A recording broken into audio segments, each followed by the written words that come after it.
Warubizi. Shalom shalom bakunzi ba Warubizi, uyu ni wa mwanya wanyu w'ikiganiro ca Warubizi mutegurirwa mugashikirizwa n'ishengero rya CS. Jewe ndakibashikiriza nkuko mubizi nitwa Sandrine w'Imana.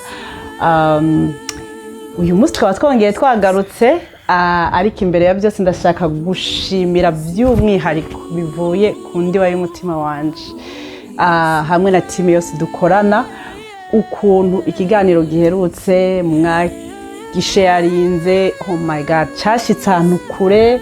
Inshuti, abagenzi, abo twaheruka kera baratwandikiye, baraduhamagara, baradushimira, ariko kandi ntitwabibagiye n'abantu mwasabye part 2. Nagira ndabwiye ko turiko turayibategurira n'ukuri, kandi muzoshima. Mukomeze mudukurikirana, mukurikirana ikinyi giye gusohoka kugira ngo mumenye the next ibizokurikira. Imana ibaho umugisha. Rero tugiye gutangura. Uyu munsi ndabafitiye umushitsi adasanzwe uko namandayemerera, kandi sindababesha, murabizi. Numwigisha, numukozi w'Imana, oh my god, numumenyesha Mana. Niko no babarira, kandi muraza guhezagirwa. Let's go. Warubizi. Mukozi w'Imana, karibu.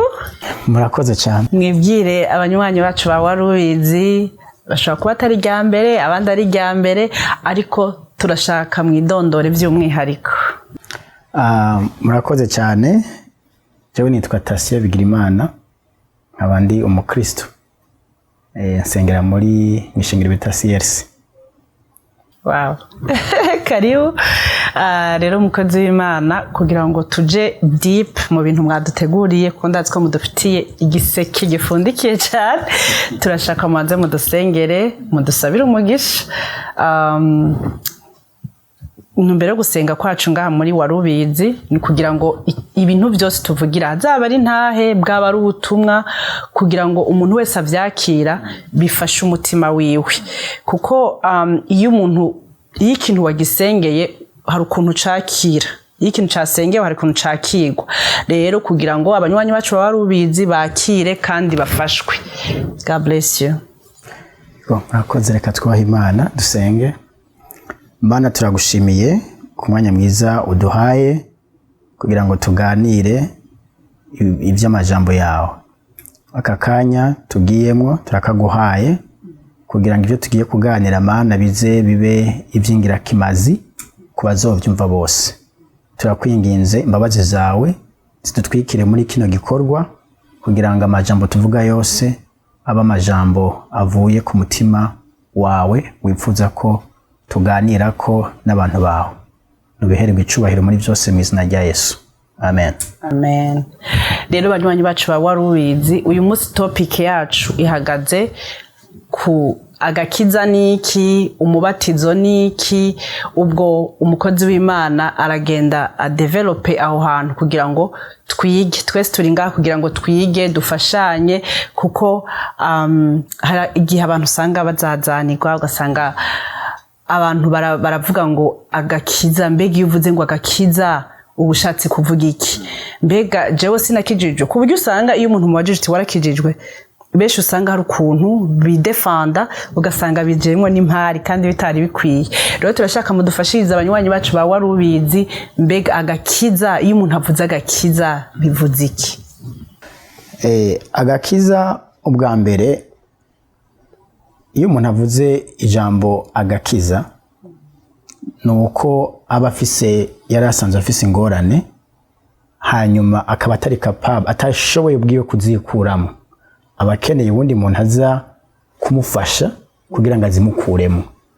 Iyo umuntu agukuye mu kibazo wari urimo, burya bagukijije. Mu buryo bwa gikristo hari ingorane twaguyemo, twayiguyemo tutabizi, twebwe nk'abariho uyu munsi.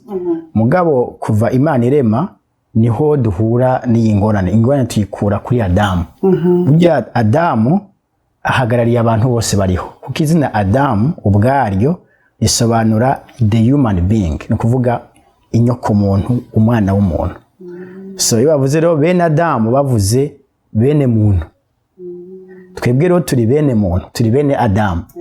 Kuba mwene Adamu, igihe Adamu yacumura ku Mana agakora icyo Imana yari yamubujije gukora, kurya ku giti cyari kiri hagati mu itongo, hari abantu bakunze kuzana n'andi ma speculation bibaza ibindi, ariko sivyo kuko byari biri bitumbereye neza. Imana yaramubwiye ngo ibi biti byose biri muri iri tongo ni ibyawe kuryako, mugabo hari ibiti bibiri ntukwiriye kubikorako.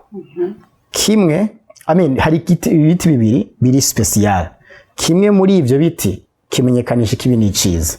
Ico giti kimenyekanisha kibi n'iciza ntuzokijyeko. Mugabo rero histoire iraba y'ukuntu bahenzwe n'inzoka, hanyuma ararya kuri ico giti Imana yari yamubujije, bituma rero akwegera isi yose icago, umuvumo. Twebwe twari turi muri Adamu. Ukiri umukobwa n'umushinga ntaye wawe akiri umusore, ntiyarazi ko muri we harimo abana nk'abagiye, yaravyibaza mugabo uyu munsi murafise abana bari muri mwebwe, ariko kera ntimwari mubizi. Na Adamu yari afise isi yose ayitekeye muri we. Rero igihe yakora ico icaha yakoze abantu bose bamwomokako, bamuvako, bamwamukako, bose bafise ico caha, bavukanye naco. Nico bakunda kwitara ngo ni icaha c'inyanduruko. Nta ruhare uba wagishizemo, mugabo no kuvuga ngo uvuka ugisanzwe kiriho, ukivukiramo. Ico nico cago rero twari turimo. Imana rero kuko yashaka kutuvana muri ico cago, kuko yavuze ngo ingero y'icaha n'urupfu, n'uvuga ngo umaze gukora ico caha n'urupfu rwari ruturindiriye. Urupfu nago rwari mu buryo bubiri, hari urupfu rw'umubiri n'urupfu rw'impemu.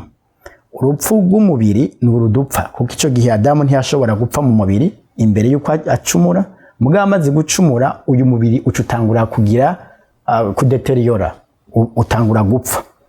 So ivyaho uko bigwira niko abantu bagenda barushiriza gupfa kare, umubiri kugabanya imisi yo kubaho bagendera gabanuka. Byahereye abantu baba mu myaka 900, burya Adamu amaze imyaka irenga 950, hari n'abamaze imyaka 960 n'iyindi. Uyu munsi tumara 70, ngirenze naho niyo mubabaro. Iyo naho no kuvuga ngo kubw'ico kibazo nico twagiriwe amahirwe n'Imana yo kuturonderera gakiza. Gakiza rero Imana ivuga nako kutuvana muri uwo muvumo w'icaha, kuko uwo muvumo w'icaha w'urupfu rw'umubiri wadukwegera no mu kindi kibazo co guhanwa noneho mu buryo bw'impemu. Ahisi zoherera abantu none bakaronka urubanza. Ubwo rubanza nta handi ruzobashikana kiretse mu gihaniro c'Imana nyagihano, kuko urupfu rwogo rusanzwe ntabwo ari gihano, si gihano Imana itegereje gutanga mu isi, mugayitegura agakiza kugira ngo umuntu wese azobishaka ntazoshobore kuja muri ico gihano Imana itegurira abantu batazokwemera agakiza. Yesu rero aje mu isi yaje kuduha ku gakiza. Umuntu amaze kuvukana ico caha yaravutse, ariko twebwe iyo twebwe tuvyumva canke iyo abantu bavyumva baravuga bati ico caha ntaco narakabebe, umwana arakora icaha twumvise ko akivukana, none nikihe aza gukugwa ko niki? Mbega ashobora kucikurako canke abavyeyi bakakimukurako akiri muto? No kuvuga umwana, kuko umwana w'umuntu wese ari muri yugaraniwe muri ico kibazo. Ico kibazo kirahari, arakivukana, kivukiyemo. Imbere y'Imana, Imana ni umucamanza mwiza, ntirenganya. Rero ijambo ry'Imana rivuga ngo iyo umuntu, no kuvuga ngo umuntu ataratangura kumenya ikibi n'iciza, icaha ciwe yokora cyose ntaco kimugira, nta ngaruka mbi kimugirako. Kuvuga ngo umwana wese atarashobora gusobanukirwa ikibi ngagitandukanye n'iciza, uyu mwana nta rubanza afise. Mugabo abantu bose bamaze kumenya gutandukanya ikibi n'iciza, babagiye mu rwego rwaho bategereza kurondera inzira yo gukira kwabo. barondera ingene bakizwa. Uko gukira rero bakugiramo uruhara. Habaho uburyo bw'uko ijambo ry'Imana rivugwa ukaryumva, umaze kuryumva ugahitamwo kwakira ako gakiza. Iyo ukakiriye uba ukijijwe. Mugabo ukiri umwana ntuburamenya iyo bija niyo biva, wewe nta rubanza buragira uri umwana. Kujya udashobora kuvuga nka wowe ukuze ngo wiyambure impuzu ugendagende mu bantu ngaha, ubwo urabizi kari kibi akaribi. Umwana wewe ushaka kuzimukura kumva nibisanzwe akagenda. No kuvuga ngo wewe ntaciye umutwaye, kuba wewe kigutwaye no kumaze kumenya ati ibi ni bibi, ibi ni byo byiza. Mugabo utarashobora kubimenya nta ngorane ziwiwe. So uko rwego rw'Imana nawo hari urwego ibona mu mutima w'umuntu n'ubwenge bwiwe no kunatahura, kavuga ati uyu muntu arabizi yanse kunyumvira gusa, mugabo arazi kibirenzeko. Yes, yabirenze karazi kibyo reka rakora atari byiza. Arazi yuko yarakwiriye gufata iyi ngingo. So biraza ari imbere yawe, agakeza karagwa present imbere yawe, ukakemera canke ukagahaka. None kazi imbere yawe gute ukemera gute? Niki hakogwa iki? Nihe process? Process canke se urukurikirane ukuntu bigenda mu kibano rimwo. Hariho abantu bavuga Imana, bakavuga ati ibi ni bibi, ibi ni byiza, bakavuga inkuru za Yesu, kuko ijambo ry'Imana rivuga neza ngo abamwakiri bose bahabasha bwo gucika abana b'Imana.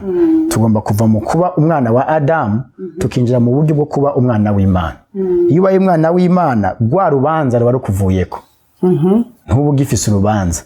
Abari muri Kristo Yesu nta rubanza ruzobatsinda. Ko niko ijambo ry'Imana rivuga. Rero abantu bakwiye guhunga bakava mu kuba abantu gusa none bakinjira mu kuba abana b'Imana. Kuko abantu bose bari mwisi n'abantu bose Imana yaremye, bose n'abantu b'Imana. Mugabo uyu mugwi w'abantu b'Imana warinjiriwemo n'icago. Umuntu rero akwiriye kwimuka mu buryo bw'imwemo akava mu bantu b'Imana akinjira mu bana b'Imana. Ntibimuhindura kuba umuntu, ntibimuvana ku kuba umuntu, aguma ari umuntu, mugabo mu buryo bw'imwemo aba yinjiye mu kuba umwana w'Imana. Iyo wabaye umwana w'Imana rero urubanza uba wamaze kurusiga, uba warusimbye bagwarangiye. Ariko ndashaka nyene icyo kintu kigutuma umwana w'Imana, kuko urumva numvise amajambo y'Imana, ndaja gusenga wanashaka ndatendinga amashengero yose atandukanye. Uyu munsi aho nsengera nshobora no ejo nkasengera ahandi, nkugura YouTube umva nkumviza ko z'Imana bose. Ivyo biba bikwiye ko nitwa umwana w'Imana. Kuko umwana w'Imana usomye ijambo ry'Imana rivuga ngo igitabo c'Abaroma igice c'10 umurongo wa 13 havuga ngo kuko umuntu wese azokwambaza izina ry'Uhoraho azokizwa. Ku murongo wa 14 baca babaza bati none bazokwambaza bate uwo batarizera? Kugira ngo umwambaze, kugira ngo umusabe, kugira ngo umuhamagare nuko uba wamwizeye. Hama baca babananya bakavuga bati kandi bazokwizera bate uwo batarumva? Kugira ngo ushobore kumwizera uwo Uhoraho nuko ubanza kumwumva. Bakongera bakabandanya ngo kandi bazokumva bate atawa basiguriye ivyiwe? Kugira ngo umwumve mu yandi majambo mutahure utegeza kubanza kumusigurirwa. Hanyuma barabandanya ngo kandi bazosigura ivyiwe bate batatumwe? Kugira ngo uje mu mugwi w'abasigura ivyiwe no kutegeza ko watumwe. Uriko uravyumva? Nkuko handitswe ngo ewe ukuntu ibirenge by'abazanye ubutumwa bwiza ari byiza. Bisobanura ngo hariho gutumwa hanyuma ukavuga, umuntu akumva, amaze kumva agasobanukirwa agatahura, akizera, amaze kwizera agahamagara umukiza, agahamagara Uhoraho kugira ngo amugirire neza. So kuvuga ngo wagiye hano, wagiye na hariya, wumvirije aba, wumvirije na bariya, atantumbero mu by'ukuri y'agakiza ihari, uba uri nka wa wundi yumvira mu nduru mugabo nturasobanukirwa neza ijwi ry'uguhamagaye canke ry'ukubwiye wa iryo ari ryo. Okay. Iyo umaze kuryumva uravuga ati nkurikiye niki nshaka, ndashaka agakiza. Hanyuma ijambo ry'Imana rivuzwe rikakora ku mutima wawe ukumva vy'ukuri yuko ukeneye iyo mpinduka. Kuko Yesu yageze mu mutima wawe hategerezwa kuboneka impinduka. Kigaragaza rero ko umuntu atumviranye, kuko hariho kumvirana. Uri hajya ukumva hajya ukumvizana biriya ukumvizana bari kujya no kumvirana. Kumva nyako ni nk'ibyo Zakane byashikiye Zakayo. Zakayo amaze kwibwira ko ashaka kuraba Yesu. Yesu akamubwira ati uyu munsi ndarari wawe. Ageze mu nzu ya Zakayo yaribwirije muri we, aravuga ati abo nagunze bose ndabishura inshuro 4. No kuvuga ngo yari yamaze impinduka zaje. Umuntu yakira agakiza rero hari ibintu bigaragara kuri wa muntu ko si wa wundi n'uyundi. Nico gituma Yesu yavuze ngo agakiza uyu munsi karatashe kwa Zakayo. Kuko uyu nawe nyene yari umwana wande wa Abrahamu. Ahinduka umwana wa Abrahamu gute? Kubera ko yizeye. Kuko Abrahamu ni sekuruza w'abizera. Umuntu wese yizeye Kristo rero ahinduka umwuzukuruza cyangwa umwuzukuru wa Abrahamu. Kuba twakiye agakiza duhinduka abuzukuru ba Abrahamu mu buryo bwo kwizera, kuko Bibiliya ivuga ngo Abrahamu yizeye Imana. Imana nayo bimuharura ko nk'ukugororoka. Natwe bari mu isi kubwa Abrahamu Imana ariko iravuga cagibwira Abrahamu ngo amahanga yose yo mwisi azohega umugisha, muri we nta mahanga yose azohega umugisha. Nta wundi yavuga, yariko iravuga kwera kwizera kwa Abrahamu, muri Abrahamu hazovayo umukiza. Uwo nawe ninde? Ni Yesu Kristo. So amaze kuza rero yatanze gakiza mu bantu bose. Cyo bituma avuze ngo kubwo urukundo Imana yakunze bari mu isi rwatumye itanga umwana wayo w'ikinege, kugira ngo uwumwizera wese ntapfe rubi ariko azohabwe ubugingo budashira. Yohana 3:16. Wow. Nenega mwigisha wacu nk'umuntu ariko aradukurikira uyu munsi yumvise ibyo bintu byose, arashobora kumva atsinzwe n'urubanza canke akumva aratahuye. Niyihe ntambwe ya mbere yokora? Intambwe ya mbere yokora yumvise amajambo y'Imana akumva yuko ari ikintu cy'ingirakamaro akwiriye kuronka mu buzima ahagije, no kumva ko ari cyo keneye, k'ico kintu ari cy'ingirakamaro ku buzima bwawe, akacumva acarondera inzira yuko yoshobora guhura na Yesu akamwakira. Guterera ndashaka bahurira ahantu mwikona dukora hano ukabona gutya message bizotangwa. Tukatuko turavuga kuri message ivuga kubijanye n'agakiza, gusengera umuntu wese azokumva ino message yiyemeje guhinduka. Turashobora kuza kubikora imbere yuko turangiza, kugira ngo uzokumva iyi message ubutumwa agasubira muri ayo majambo azoba yizeye, hanyuma azoba yakiye agakiza. Kuko ubanza kumva hanyuma ukabona kwambaza. None nk'umuntu nawe ashobora kuba yarakuze abona iwabo basenga, wanashaka basengera mu idini iryo ariryo ryose, eske agakiza urashaka karonkera mu idini iryo ariryo ryose? Ico coba kigoye, kuko hari madini hari mugabo iby'agakiza utobabwira. Canke nibyo by'agakiza bavyumva babitahura ukutariko cyangwa gutandukanye. Muri ico gihe bica biba bigoye, kuko nivyo ntibanavyita n'agakiza. Ni nkaho umuntu arajya gusenga nk'ugiye gusenga nyene, bihinduka rituel, bihinduka umugenzo. Rero agakiza si umugenzo, ahubwo agakiza ni impinduka, n'ubuzima bushasha, ni ubuzima bw'impinduka, ni transformation iba mu buzima bw'umuntu. Umuntu akaba uwundi muntu atandukanye na wa wundi. Umubiri guma ari wa wundi, akuma avuga ubwa rurimi yahora avuga, ikirundi canke ikinyarwanda, icongereza, ururimi yahora avuga. Mugabo inyifato n'ivyo yemera n'ivyo yizera, uko yitwara muri ubwo buzima busigaye bukurikiye amaze kwakira agakiza bitegereza kubonekamwo impinduka. nta muntu ashobora kumva ati narakijijwe narizeye ndakunda n'iby'abakizwa ariko ntahinduke.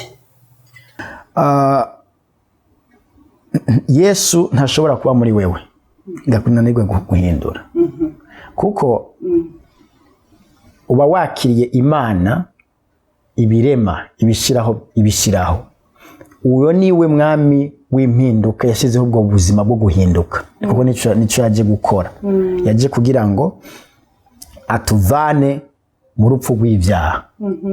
Rero umuntu iyo yakiriye agakiza ntibivuze ko acaba umumarayika mugabo abatanguye urugendo rwo gusa na Kristo, urugendo rwo kwitwara nk'uko Kristo yitwara. So ushobora guhera hariya kure utambuka agatambuko kamwe mugabo ugatambuka kamwe k'impinduka kaba kaje wewe ntaco. Si ngombwa twese ngo abantu biruke nk'urukwavu, hari abagenda nk'akanyamasyo mugabo atristo ariko baragenda. Kandi urumva bamugwaye gutandukanye ntimukirira rimwe. Hari ingwara ikira yihuta n'ingwara igendira irapfa mu mizi gahoro gahoro. Mu by'ukuri agakiza iyo kaje kaba kaguhinduye deja mu buryo spirituel, uba wamaze gukira kuko ntukira novuga ntukira igice, ukira wese.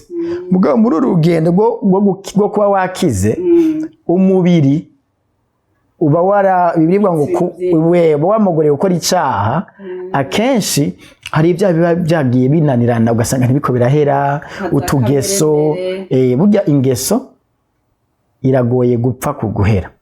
Mugabo Kristo yaje muri wewe mpemu yera agenda kwigisha, agenda guhanura, agenda ibi bintu nubwo uri kurabikora sivyo. Ijwi rikwagiriza umutima rikagwira cyane rikakubuza amahoro, bikagutera kwinanata, bikagutera kumva yuko kwihangana, unabishitse ukagwa hasi ukagira umutima wo gucuca bugufu ugasemba bazi yaba ubucumuyeko canke iyo Mana uburyo bwari bwo bwose. Ruvuga ngo umutima wo kwiyorosha ndamukagwanira kuciza. Umutima wo kwiyorosha uragwira cyane muri wewe, kwa gukomantara, kwa kuba arrogant, kwa kwigira igihangange, kwa kumva yuko bimetiriza ibintu birahera, ugasigara noneho umenga wajovye. Niyo mpinduka abantu batakora nakuko yahora avuga kateka kivuga nako wow ndio akera sura nabo mwagenda nabagahinduka barabibona ko utakiri wa wundi kuko ibyo usigara ukunda bitandukanye n'ibyo wahora ukunda kera. Bambere aho uja muri boîte mugabo boîte ntayo gishaka n'umutima wawe ntukiyemera, ahubwo woja kurara mu masengesho. Hari wundi atarahinduka abona ugiye mu masengesho avuga ati agiye kurara baratera induru, baragiye kurara barakinda ya majambo nyene y'urucantege n'umuntu atarabitahura. Ariko ariko aravuga ayo majambo niyakizwa azoba ari we wa mbere uzomubona ku ntebe ya mbere, agiye mu makesha, agiye kurara arasenga, agiye kurondera Imana. Kandi ngo bene abantu nibo bakoze Imana bakomeye cyane nyine kuko nta Imana itokura umuntu. Haleluya. Murakoze cyane. Hama kuvyerekeye donc mwatubwiye ko umuntu arizera agakira akakira ugakiza, hama hakaba n'impinduka ari za zindi zigenda zihinduka buhoro buhoro. Ari amusanga ari abantu banacira n'imanza abantu bakavuga nguriya nawe yarahindutse, cyangwa ugasanga ari utuntu tukimugora abantu bakaguma bamuharura kumwe kwa kera, ariko twumvise ko abantu bagenda bakira buhoro buhoro. None nirihe tandukaniro nihe agakiza n'umuntu akaza akavuka bwa kabiri ari wo mubatizo twavuze, nihehe biza guhurira canke vyuzuraniriza hehe? Eske umuntu ntashobora kuba yakiriye yarizeye hama akibera akagumana akaba atabatijwe canke akagumana akaba atabatijwe tout simplement?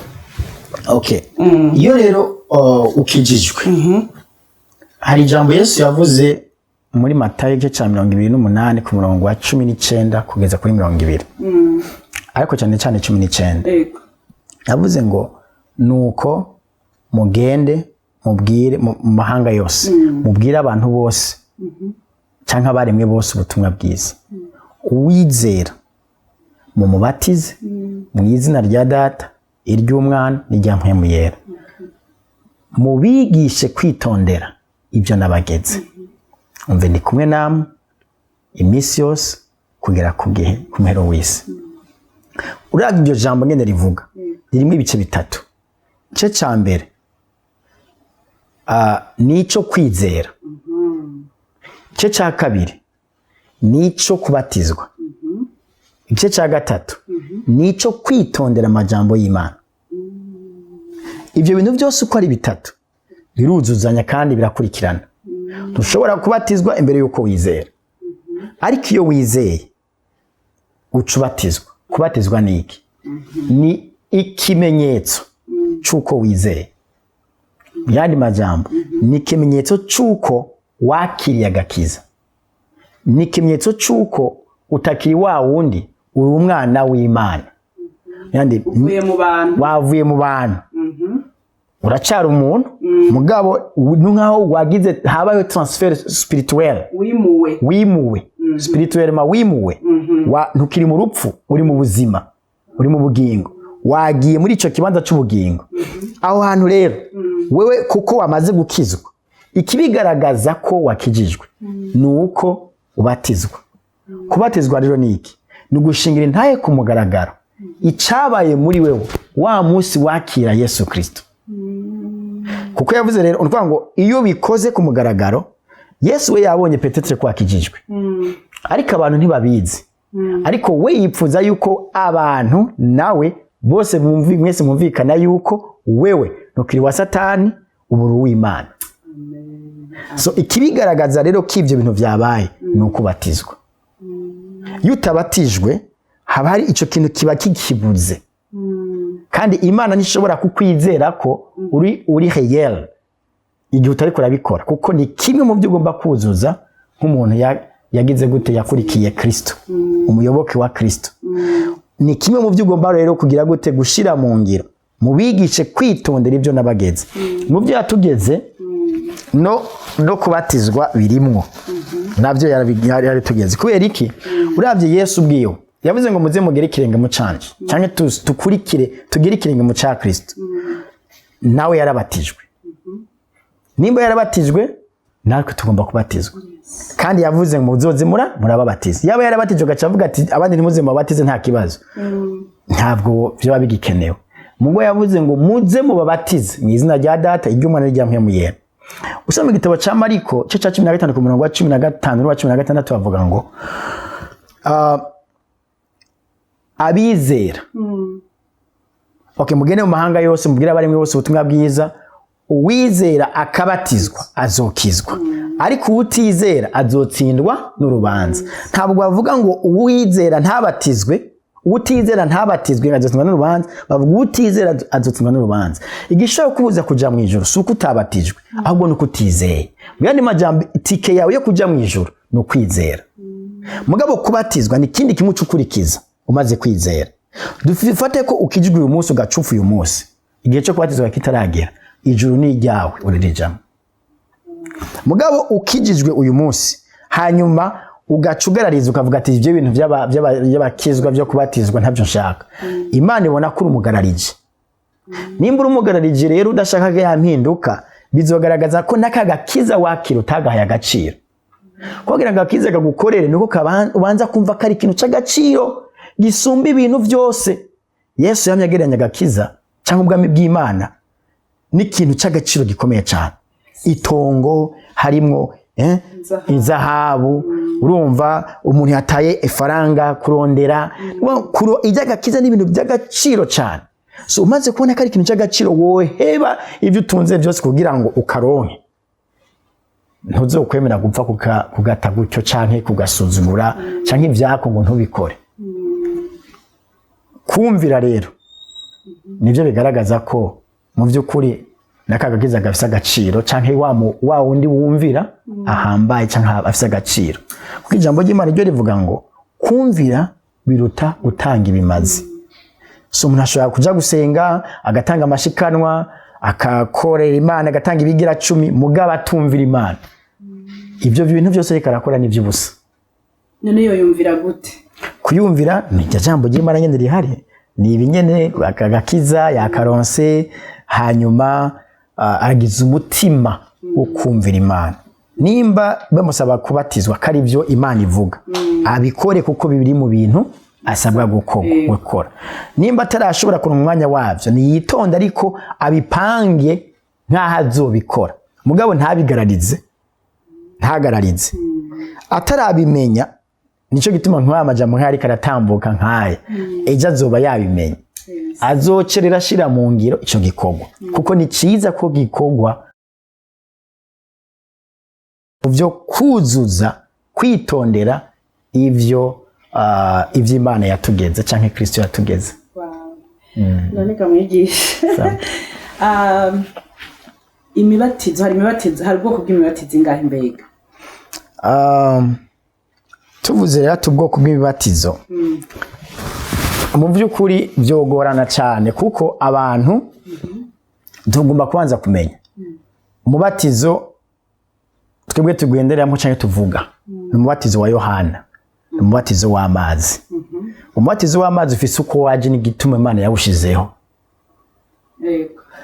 Iyindi mibatizo yose yo yarabaye imbere ya Yohana ntakitumariye twebwe. Iriho hoho hari ibyo bavuga abantu bashobora kubatizwa mu musenyi, bashobora kubatizwa mu kindi kintu biriho byaba bibaho mu makiritira atandukanye ya kera ariko umubatizo wa Yohana wari umubatizo w'amazi.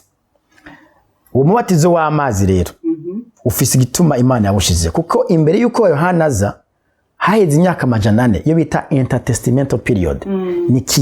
Ni gihe cyaho Imana itavuga, ijwi ry'Imana ritumvikana mu isi kuko Imana yaravuga mu gigaca mu Banyisirayeli yarigeze kubiri silent itavuga mu Banyisirayeli gihe cy'imyaka 400.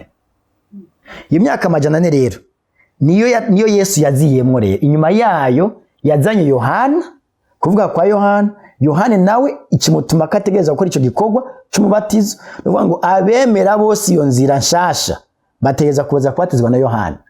Nico gituma mu baje kwa Yohana niryo sezerano nivyo byatwize mu isezerano rishasha.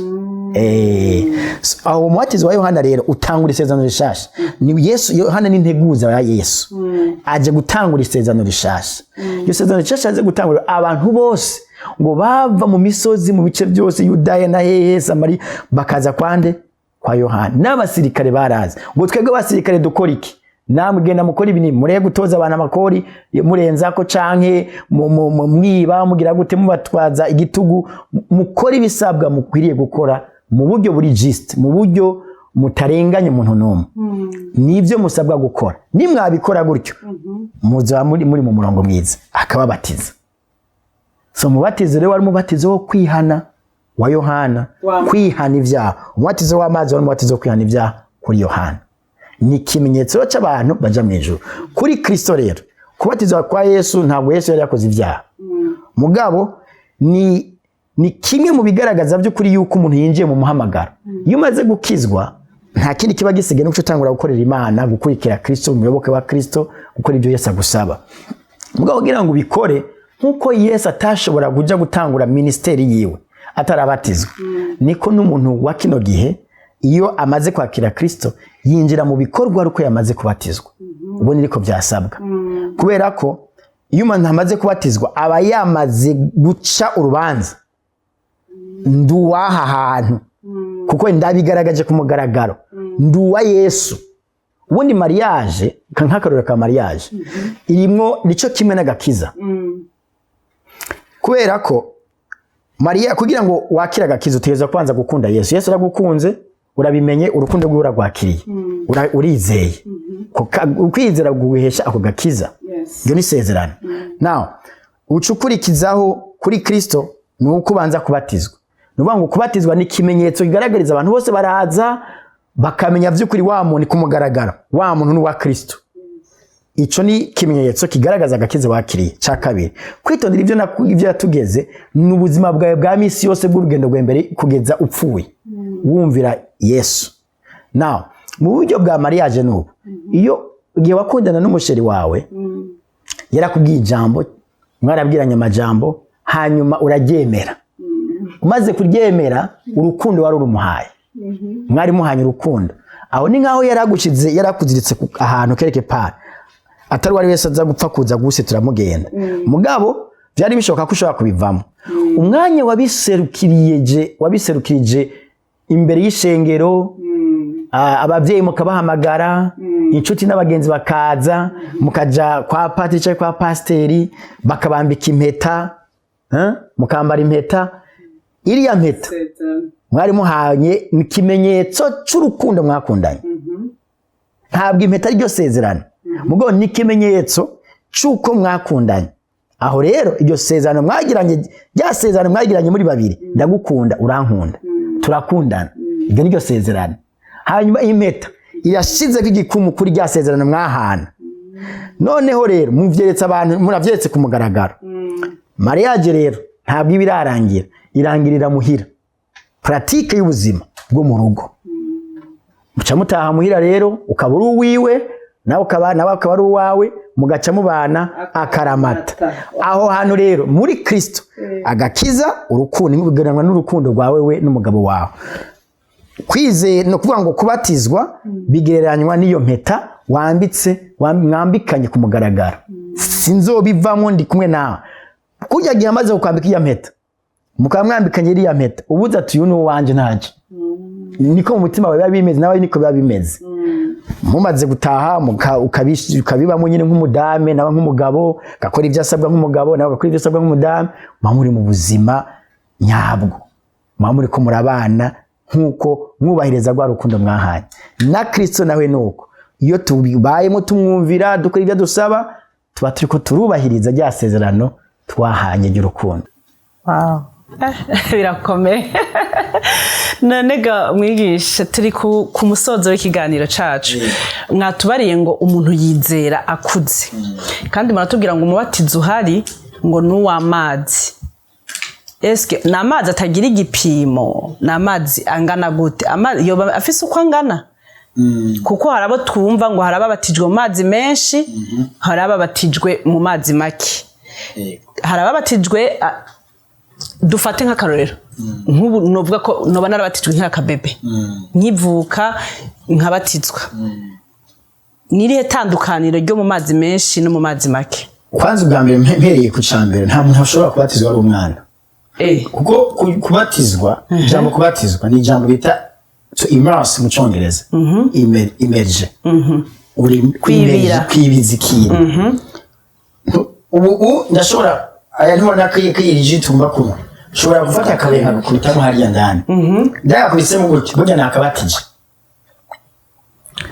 kakira kuba karengewe n'amazi mba nakabatije ikintu cyose wibije kikadwebera kiba kibatijwe ushobora kukibatiza muri jus ushobora kibatiza mu mazi ushobora kukibatiza mu buyi ushobora kukibatiza mu kintu cyose kiri likide umubatizo rero tubatizwa nakubwiye ni umubatizo w'amazi tubatizwa mu mazi ntari kuvuga ngo amazi menshi ni iki kuko urinze ubatizwa ntushobora kwibira bitarengeye wibira kubera ko ibintu bikurenze nyine byakurenze so rero amazi atuma wibira wabatijwe so bivana ingene ngana rero kino gikombe naba gishobora kunkwira no kwibiramo nkabatizwa aho bisa mugo kidashobora kunkwira sinzoba batijwe so kubatizwa rero nta mwana yibizwa mu mazi umwana akiri muto wumwibiza mu mazi yego urashaka kumufunga amazuru n'umunwa ukagira kurya nyene ukagira uko okay navyo ushobora kubikora ariko impamvu tubatiza umwana ni kubera ko umwana ntiyizera kandi umwana kiriya cyaha nakubwiye ntaco kiba kimutwaye ntaco kijya ntaco kimutwaye kuko we ntaragira gutandukanya ikibi n'icyiza ntibishobora kumufata abo bana bose nta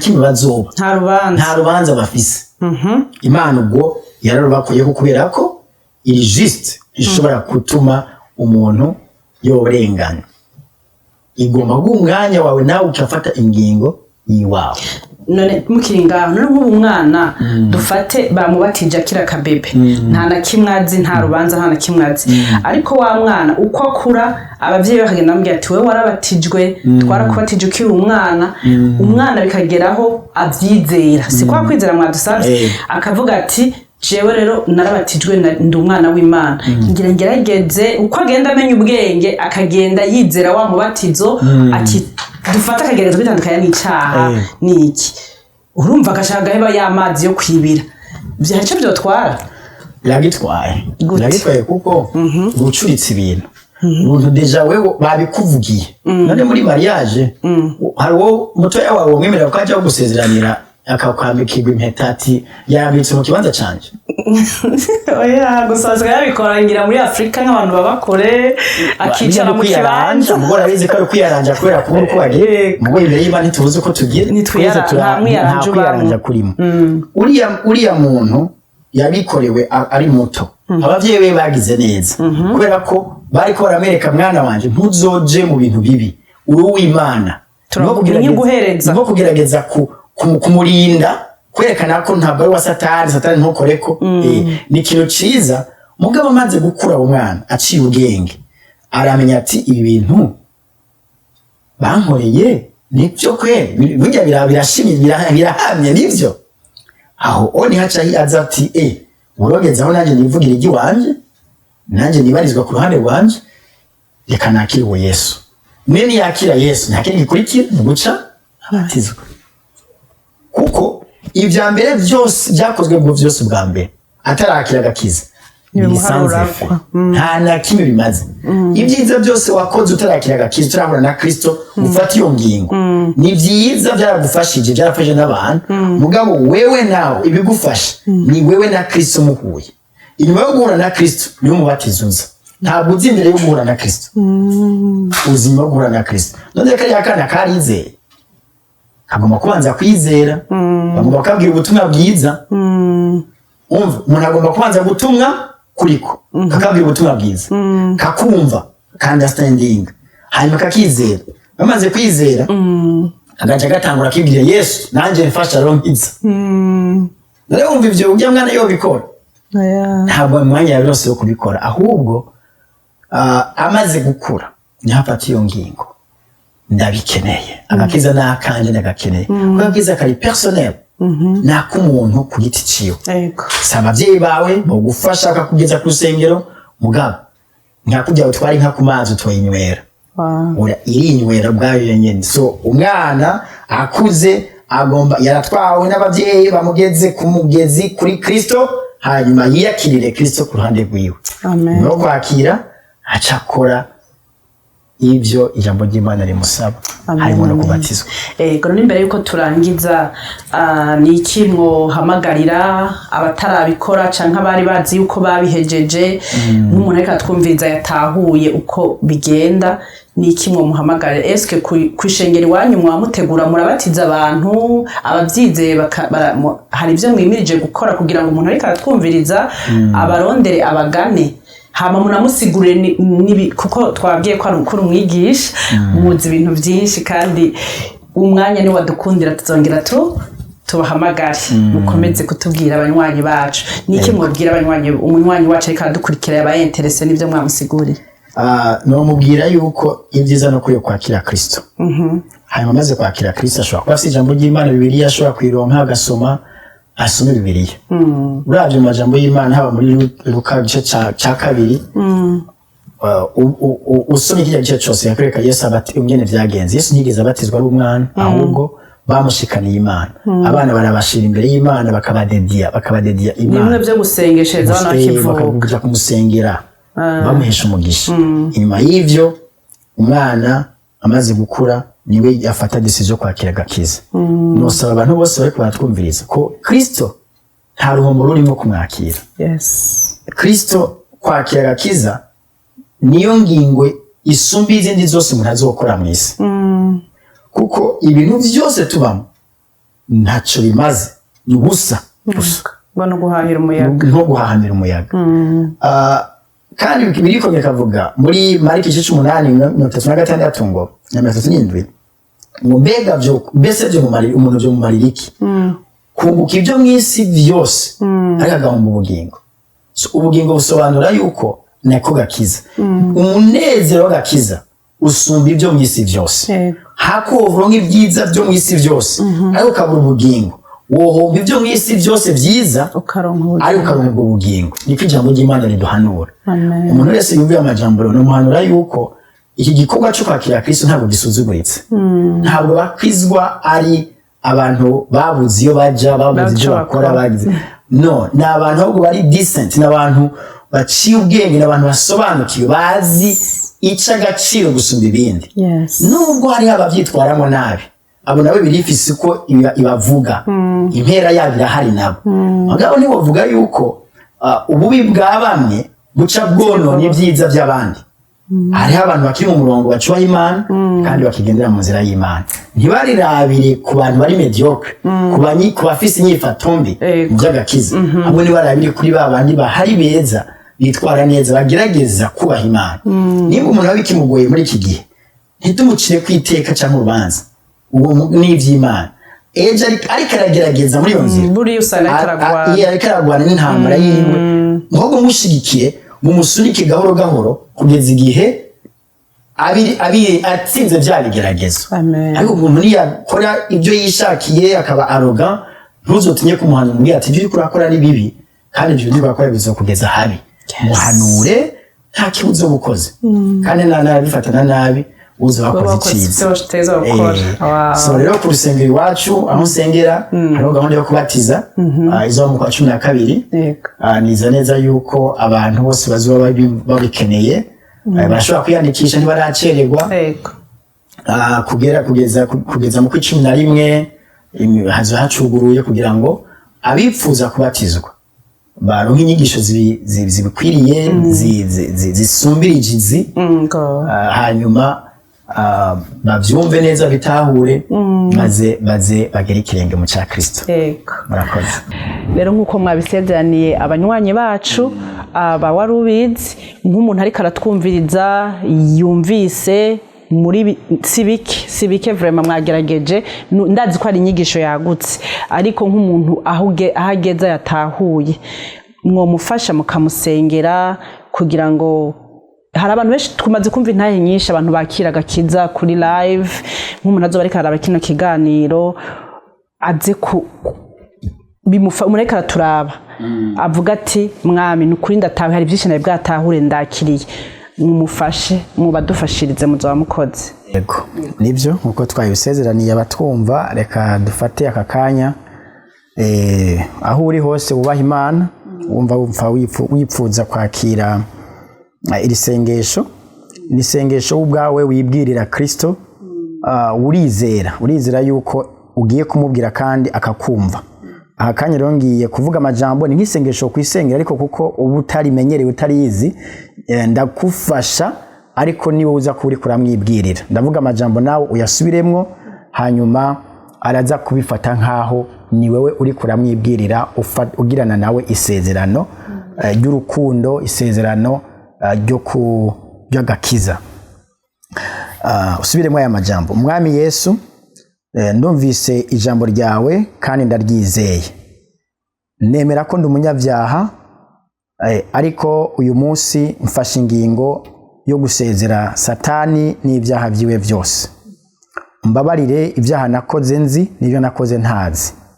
Kuva uyu munsi uhindura ubuzima bwanje, umbwire icaremwe gishasha. Umpe nkemu yera ayobore intambuko z'ibirenge byanje. Unyandukurure, unkure mu gitabo cy'urubanza, unyandike mu gitabo cy'ubugingo. Uhindure ubuzima bwanje bwa misi yose, unshoboze kugukorera. Nanjye ngusezeraniye kutazoguhemukira mu misi yo kubaho kwanje yose. Ndabisabye mu izina rya Kristo Yesu atagahato. Amen. Amen. Murakoze mukozi w'Imana Tatien, mwigisha mwiza nukuri barize barize turize nukuri Imana ibaha umugisha cyane cyane kuba mwaduhaye umwanya wanyu turabizi ko muba mufite ibintu byinshi bibaraba ariko mukaba mwemeye kuza gufasha ubwoko bw'Imana uhoraho baharureko nk'ukugororoka ego banywanyi ba warubizi turarangije nukuri ndizera ko mwize ibintu byinshi kandi nimwakenereye umukozi w'Imana muze mwandike kuri iyo numero azobafasha byinshi numwigisha numumenyesha Mana nkuko mwavyumvise yaranavyigiye ndibaza kuko urumva nkuko yababwiye mu bakizwa bariga kandi bakamenya ibirushirije ego Imana ibahezagire rero wewe uri kuratwumviriza ukande kuri ako kazogera hama usharinge kugira ngo buri munsi uko ikiganiro kizotambuka uzokironke mu bambere uzokumva telefone yawe soundinga isona kugira ngo ushobore kuronka ikiganiro mu bambere murakoze kudutega yompi turabakunda baba Imana ibahe umugisha Warubizi